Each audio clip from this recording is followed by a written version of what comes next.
Blatt et les Pépé Flingueurs du 13e choc, donc le premier volume de cette série.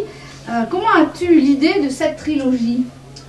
Alors c'était une expérience de terrain, c'est-à-dire que ayant fréquenté donc, le grand banditisme, il faut dire ce qui est quand même, mon idée c'était que chaque fois, le constat c'est que chaque fois qu'il y avait des personnes très âgées, pas âgées, des personnes très âgées, les voyous les détectaient pas, les remarquaient pas, ils passaient bien, ils passent bien, etc.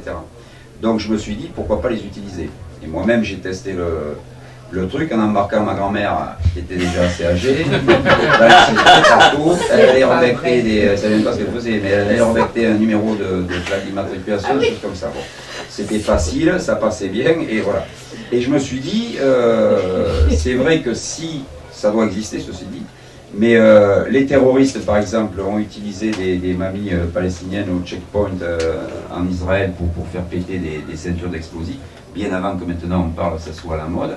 Et je me suis dit, effectivement, si les terroristes ont aussi compris ça, pourquoi des gens qui luttent, alors là, c'est le sujet, c'est sur la lutte antiterroriste, que je connais un peu quand même, l'idée c'était de dire pourquoi, effectivement, les policiers recruteraient pas des gens qui sont un petit peu comme ça, indétectables et tout. Et là, dans l'histoire, c'est un personnage qui avait mon âge à l'époque, en gros, où j'ai écrit l'autre truc, le héros. C'était moi, quoi. Et donc, à 50 ans, à l'occasion d'un enterrement de collègues, comme ça se passe chez nous dans la police, il y avait tous ces gens, ces petits vieux, je l'ai vu moi en direct, ça se passait en Chalosse, là, et il pleuvait, et ils étaient tous, c'était des héros de guerre, des anciens qui avaient fait du renseignement, des anciens paras, des anciens flics, peu importe. Ils avaient un gros vécu, des tas de décorations qui montraient même pas. Ils étaient dans leur par-dessus comme ça, mouillés comme un truc.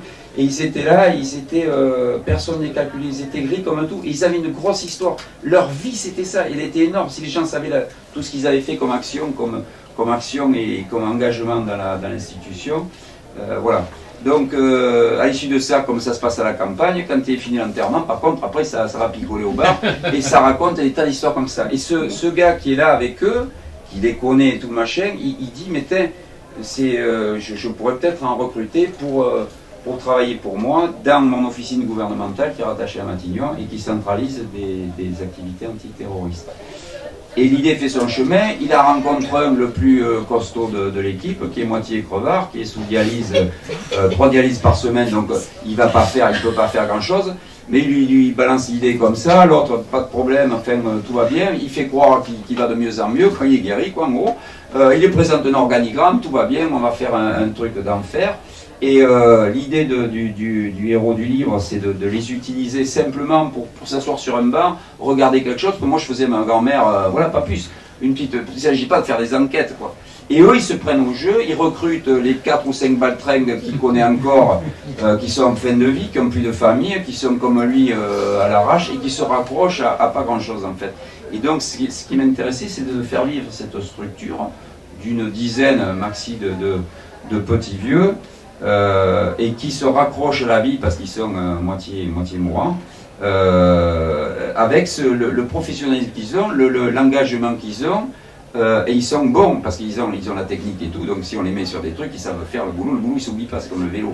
Donc c'était de les faire vivre comme ça, avec la difficulté que, évidemment, le politiquement correct a largement évolué, et à l'heure actuelle, faire les méthodes, bien sûr, qui étaient employées à l'époque, ça serait inconcevable aujourd'hui. Eux, ils continuent quand même leur technique à l'ancienne, même les recettes anciennes qui fonctionnent, il y a plein de choses qui existent, qui sont rudimentaires, qui sont utilisées aussi par les terroristes. C'est-à-dire les terroristes, à partir du moment où on a fait de la téléphonie qui est surveillée, etc., et bien ils étaient revenus, ça n'existe plus maintenant, mais ils étaient revenus à la cabine téléphonique, par exemple.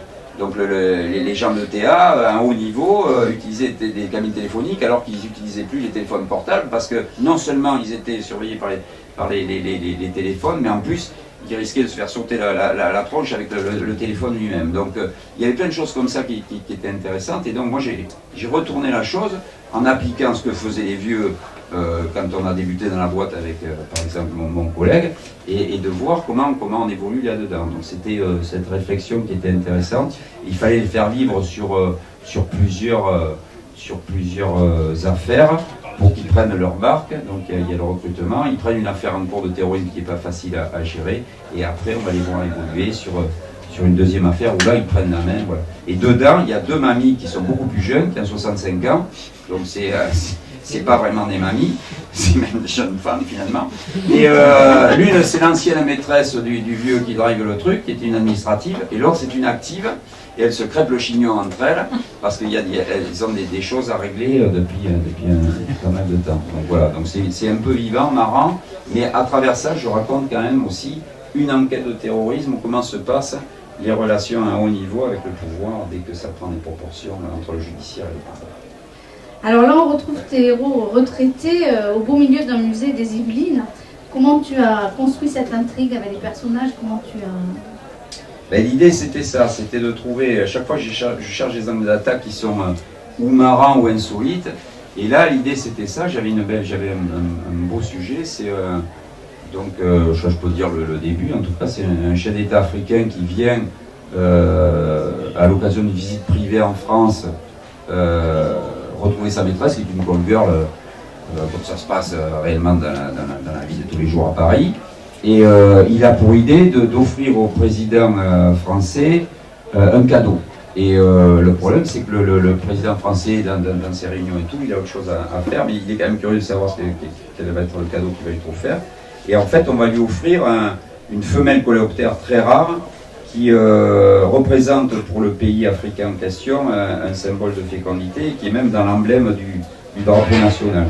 Il avait offert il y a quelque temps auparavant le mâle, et donc là il vient offrir la femelle. C'est un coléoptère très très gros, très rarissime, etc. Et donc le président dit à l'Élysée, aux affaires africaines, vous allez au château où sont exposés tous les présents, tous les cadeaux présidentiels, et puis il dépoussiérer le truc au cas où. Et quand le conservateur du musée va regarder, envoie quelqu'un pour faire un petit peu le toilettage du premier coléoptère, il a disparu, il a été volé. Donc problème, là ça prend des proportions tout de suite, voilà.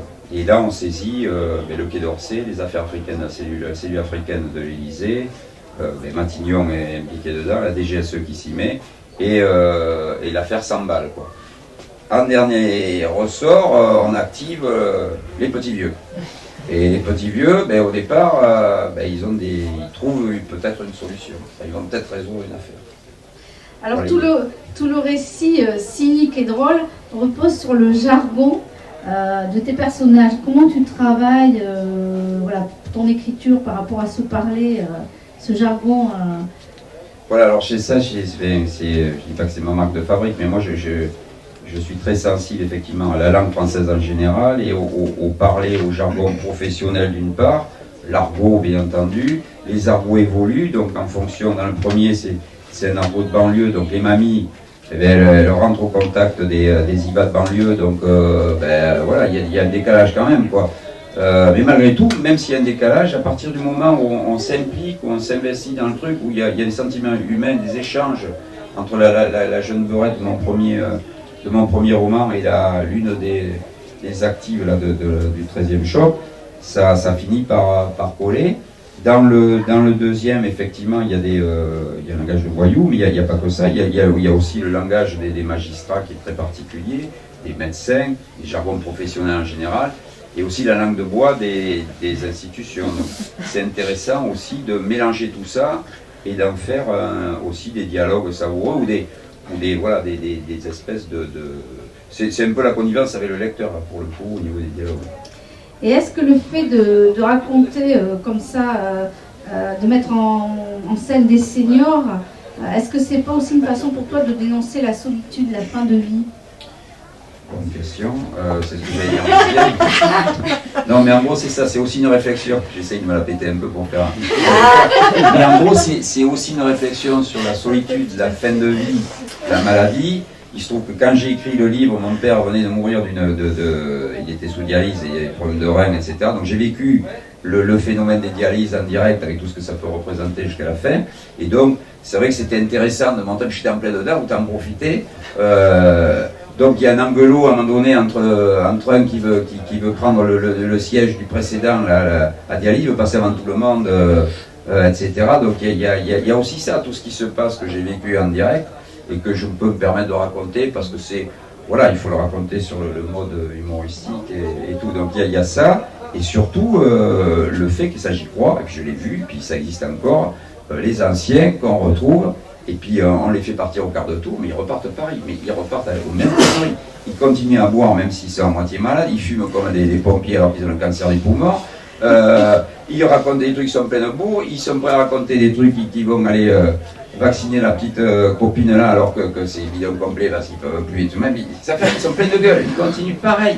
Et sur le boulot, on les envoie faire des trucs, mais ils vont y aller parce qu'ils savent faire et voilà, sauf que il faut les canaliser. Et ça, c'est la difficulté de Max qui est à la tête de la fameuse brigade et qui au-dessus de lui est un lieutenant-colonel de gendarmerie qui est assez psychorigide, lui par contre, et qui s'il peut flinguer l'équipe du 13e choc d'entrée parce qu'il voit que ça va aller partir à la bavure, il les rattrape pas. Donc il y a un contexte aussi qui est difficile à gérer. Voilà, mais c'est à la fois amusant, mais c'est la réalité. Oui, mais tu restes toujours avec un regard, et c'est ce qui est intéressant, le petit bout de la lorgnette. Est-ce que tu serais plutôt un optimiste de la vie? Voilà, je suis ophtalmo ébéniste. Je travaille les lunettes de chiottes. Non, mais c'est vrai que moi, d'abord, j'ai vécu, contrairement à certains de mes collègues qui sont même des grands auteurs ou des grands metteurs en scène, anciens flics et tout, eux qui ont une vision assez noire du métier, je peux comprendre. Moi, j'ai rigolé toute ma vie, quoi. Je veux dire, j'ai fait des enquêtes, et pourtant j'étais à la tête même de la brigade criminelle pendant des années, et voilà, donc j'ai vu des homicides, des tas de trucs. Mais bon, malgré tout, des affaires de terrorisme qui étaient un peu compliquées, un peu difficiles, des affaires de banditisme qui ne sont pas toujours marrantes, mais on a rigolé tout le temps, quoi. Je veux dire, on a fait les 400 coups, on a été, c'était du théâtre, on prenait des bagnoles de location, on jouait les voyous, on a fait des trucs, voilà, donc c'est un esprit de camaraderie, un truc comme ça, et puis dedans on se faisait des vacheries en plus, parce que si ça suffisait pas, on enlevait la pellicule, au moins il fallait prendre des photos pour les mecs qui sont vigilants, donc on passait pour des pinces. Ça m'est arrivé à moi, jeune flic, sur des braquages avec une équipe de braqueurs à Bordeaux qui était c'était très sensible et tout. Ça se passait en Ansouti à Bordeaux pour ceux qui connaissent. Je suis arrivé dans la banque avec un appareil de paparazzi comme ça. Je frimais un peu devant les petites employés de banque, la PJ et tout, machin. Bon bref, je mettais mon truc et je prends mes photos et tout. Et les mecs ils arrivent à la cabine téléphonique, les Toulousains pour ceux qui connaissent. Et à l'arrivée, je suis rentré, ils m'avaient enlevé la pellicule, c'est con. Et je suis arrivé, j'avais voilà, donc on a foutu en l'air. 3 semaines de travail, tout ça parce que voilà. Et après ils m'ont fait croire que j'allais partir en stage photo à Dash. Il a fallu que je vérifie parce que sinon j'avais la valise et tout. Un stage improbable du côté de Tours avec des trains impossibles. Et puis j'avais effectivement, si j'avais un vrai téléx qui arrivait du ministère à l'Intérieur, il a fallu que je vérifie et tout jusqu'au dernier moment parce que voilà. Donc ça fait partie de tout ce qui est amusant. Et moi je me suis marré tout le temps quelque part.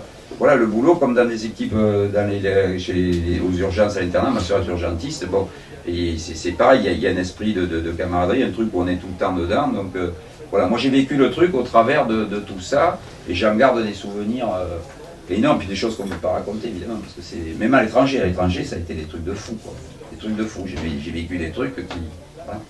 Et alors pour finir, tu as aussi une autre expérience, tu animes aussi des ateliers d'écriture et notamment tu as animé des ateliers d'écriture au Collège Chantigal. Est-ce que tu pourrais nous parler un petit peu de cette expérience? Oui, alors ça c'est une belle expérience pour le coup, parce que j'en avais vécu d'autres dans des lycées et tout. Moi c'était la première fois que j'intervenais avec des quatrièmes. Donc les CEPAG en plus c'est des classes un peu en difficulté, et c'est souvent des gamins qui sont manque de confiance quelque part.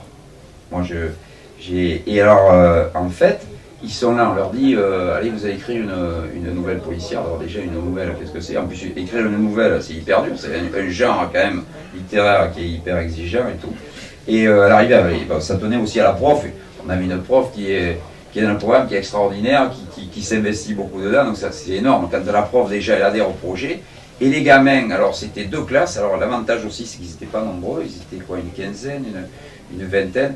Et moi j'ai découvert, alors, on tombe forcément en amitié avec ces gamins très vite, en empathie, mais plus que voilà. Et après on s'aperçoit qu'ils commencent à écrire. Alors évidemment ils écrivent avec ils écrivent quoi, mais on se dit on est encore loin de la nouvelle, il y a encore du boulot. Mais les gamins au départ ils sont pas trop. Et après ils sont dedans.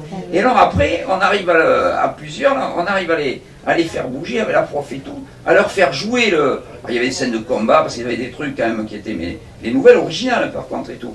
Et il y avait à chaque fois un sujet qui était fort. Dans les deux classes, chaque fois il y avait un sujet qui était fort. Et leur expliquer que ce sujet, c'est un sujet qui revient dans la littérature souvent, etc. Et, voilà. Et on leur a fait jouer des scènes de combat, des ceci, cela, des trucs. Et donc du coup, ils écrivaient à plusieurs... et ça a évolué à telle enseigne qu'ils ont réussi, je dis ils ont réussi parce que c'est pas forcé, on a mis bout à bout tout ça, on a coordonné, on a passé ça à l'écran avec l'ordinateur et tout se construisait comme ça. Et du coup, moi j'étais moi-même séduit, impressionné. Alors si vous voulez, ces nouvelles, elles sont en ligne, si vous voulez les écouter, sur le site de la médiathèque. Alors avec Dominique, vous avez compris, on n'a pas fini de jubiler. Si vous voulez, vous pouvez le retrouver sur le stand. Merci. C'est gentil.